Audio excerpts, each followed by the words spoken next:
Bapak Muldoko lebih dari sebulan menghilang dari permukaan media. Gimana kabar Bapak Muldoko? Apakah masih sehat? Simak video ini. Pak Muldoko ini menunjukkan bentuk intervensi ada orang dalam istana, orang dekat Pak Presiden terhadap partai politik sebagai salah satu pilar demokrasi. Loh kok pertemuan dengan Pak Luhut ya benar itu namanya ngopi-ngopi. Pertemuan dengan Pak Muldoko ya nggak mungkin ngopi-ngopi. Karena kalau ngopi-ngopi itu biasanya untuk orang yang sudah akrab. Contohnya misalnya saudara Hersaki nanti. Dari mana orang itu? Sekarang bicara seperti dia pemilih Demokrat. Padahal dia itu hanya berteman dengan AHY ketika SMA Taruna. Setelah itu dia ditarik masuk ke dalam Kogasma pada pemilu 2019 gitu. Ya. Terus sekarang berlaku sebagai pemilik Demokrat, jagoannya Demokrat gitu ya. Tapi kalau diajak debat itu lagi yang dibicarakan, begal, abal-abal gitu ya. Tidak punya pengetahuan tentang sejarah Partai Demokrat. Jadi bagi kami ya, saya agak membosankan juga. Seperti kemarin ini saya mau debat di TV, salah satu stasiun TV, ya, dengan Andi Malarangeng. Andi Malarangeng disuruh bicara duluan, habis bicara dia menghilang. Saya nggak tahu. Saya menjawab apa yang dia mau, ternyata orangnya nggak ada. Saya sempat frustrasi juga sama produsernya. Saya bilang Anda nggak boleh begitu. Anda harus kasih tahu saya kalau dia sudah menghilang gitu. Karena saya jawab pertanyaan dia gitu kan. Bagaimana loyalis Partai Demokrat yang saat ini berada di AHY ini bisa lompat pagar secara perlahan atau tujuannya itu atau dipaksa bisa lompat pagar. Kan itu kalau dilihat trennya ya, dipaksa dalam tanda kutip ya tentu dengan temuan-temuan fakta hukum yang membuat mereka nggak bisa berbuat apa-apa. Kalau cuma tuduhan anti demokrasi, politik dinasti dan lain-lain, saya kira memang orang sudah terbiasa.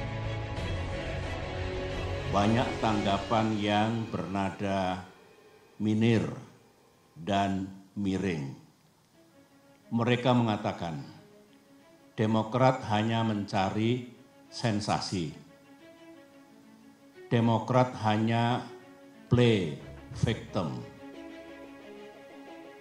KSP Muldoko mengatakan itu hanya ngopi-ngopi. Pelaku gerakan mengatakan itu hanya rapat-rapat biasa. Sementara itu kita juga masih ingat ada pula yang punya keyakinan bahwa KSP Muldoko pasti mendapatkan sanksi dari atasannya karena ulahnya itu. Ada pula yang mengatakan KLB ilegal tersebut tak mungkin diberikan izin dan pasti akan dibubarkan oleh pihak kepolisian. Saya optimis bahwa ini akan mencapai solusinya pada saatnya. Cuma kapan itu, prosesnya bagaimana, ya dilalui aja dengan menggunakan ukuran logic power, moral power, dan kesepakatan peraturan perundang-undangan, ya, hukum yang berlaku yang kita sepakati. Nah, jadi kalau ada masalah dengan partai, menteri itu di akhir udah selesai, beres urusannya, tinggal bersih, baru dia sahkan setiap perubahan yang berkaitan dengan kita. Jadi dia menteri tidak akan semena-mena membubarkan begitu saja atau mengganti, mengesahkan begitu saja. Karena di undang-undang diatur begitu. Ya, pasal 8 Undang-Undang 2008 diperbaiki lagi, disempurnakan di Undang-Undang 2011. Jadi ini masalah-masalah ini akan selesai pada saatnya. ya itu secara otomatis nanti kalau memang status itu ada ya udah ada contoh kan begitu. Ya sebelum statusnya muncul ya saya pikir evaluasi terhadap kinerja menteri berjalan terus-menerus ya.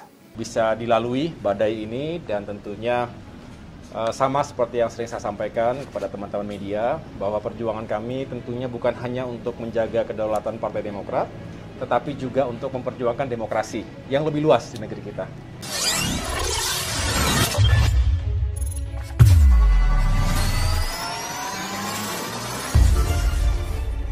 Setelah KLB Partai Demokrat ditolak Kemenkumham, banyak yang meramal karir Jenderal TNI Muldoko juga akan tamat sebagai Kepala Staf Kepresidenan KSP. Tapi ternyata salah. Muldoko masih dipercaya Presiden Jokowi. Seharian kemarin beredar kabar di kalangan wartawan bahwa Muldoko akan mengundurkan diri dari KSP. Muldoko disebut akan mengumumkan pengunduran dirinya melalui acara jumpa pers. Kemarin, memang ada undangan jumpa pers dari KSP. Namun, dalam undangan itu hanya disebutkan KSP akan menggelar jumpa pers pukul 13.45 di lobi gedung KSP. Namun, soal apanya tidak disebutkan. Pukul 2 siang, Muldoko hadir di tempat jumpa pers. Dia didampingi para deputinya. Muldoko langsung membukanya. Ternyata jumpa pers hari ini membahas soal Taman Mini Indonesia Indah TMI. Saya dapat perintah dari Pak Jokowi, Presiden, untuk menyampaikan berkaitan dengan Taman Mini Indonesia Indah, agar tidak simpang siur, tegasnya. Muldoko yang mengenakan setelan kemeja putih lengan pendek dan celana hitam itu, lalu cerita alasan pemerintah mengambil alih TMI. Menurut dia, pengambil alihan TMI untuk memperbaiki pengelolaannya. Setiap tahun TMI tekor rep 40-50 miliar. Kasihan Yayasan Harapan Kita harus subsidi terus, bebernya. Dengan kerugian itu, otomatis TMI juga tidak menyumbang kontribusi terhadap keuangan negara. Muldoko juga membantah kabar pengambil alihan ini karena Jokowi ingin bikin yayasan baru untuk mengelola TMI. Stop pikiran primitif, tegasnya. Sekitar 12 menit Muldoko bicara soal TMI. Namun, ketika akan menutup jumpa pers Muldoko diberondong pertanyaan lagi oleh wartawan.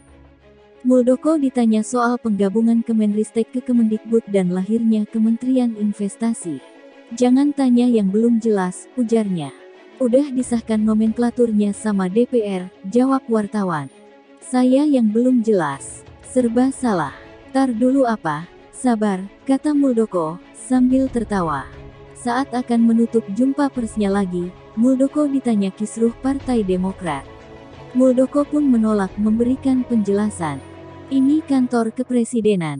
Tanya yang berkaitan dengan urusan kerja KSP. Jangan ikut-ikutan primitif, katanya, langsung meninggalkan podium. Lalu bagaimana posisi Muldoko sebagai KSP? Tenaga ahli KSP, Ali Mohtar Ngabalin memastikan, Muldoko tidak akan mengundurkan diri. Enggak lah, Pak Muldoko amanlah, katanya. Ali meminta agar semua mendoakan Muldoko. Iya, yakin ya bismillah ya. Doakan Pak Moel ya, doakan Pak Moel, pungkas Ali. Bagaimana tanggapan pengamat, Doktor Ilmu Politik dari Universitas Paramadina, Ahmad Khairul Umam menduga, penegasan kata, diperintah Pak Jokowi, sengaja diucapkan Muldoko untuk menunjukkan eksistensi dan kesan publik bahwa dirinya masih aman di Istana Presiden. Umam menilai, jumpa pers siang tadi merupakan unjuk kekuatan politik ala Muldoko. Tak ubahnya unjuk kekuatan, show of force politiknya setelah lebih dari sebulan menghilang dari permukaan media.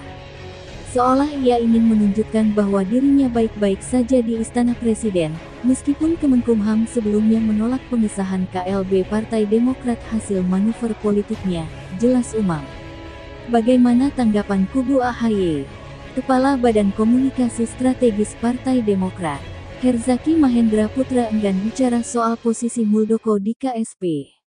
Menurutnya, Partai Demokrat sudah tutup buku mengomentari apapun yang dilakukan Muldoko dan rekan-rekannya.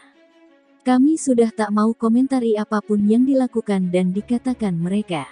Kami hanya fokus untuk membangun kesejahteraan masyarakat di masa pandemi. Apalagi sekarang sudah mau memasuki bulan Ramadan, katanya singkat saat dihubungi kemarin. Partai Demokrat di bawah komando Ketua Umum Agus Harimurti Yudhoyono tetap solid. Hal itu ditegaskan anggota DPR RI fraksi Demokrat Dapil Jawa Barat 10.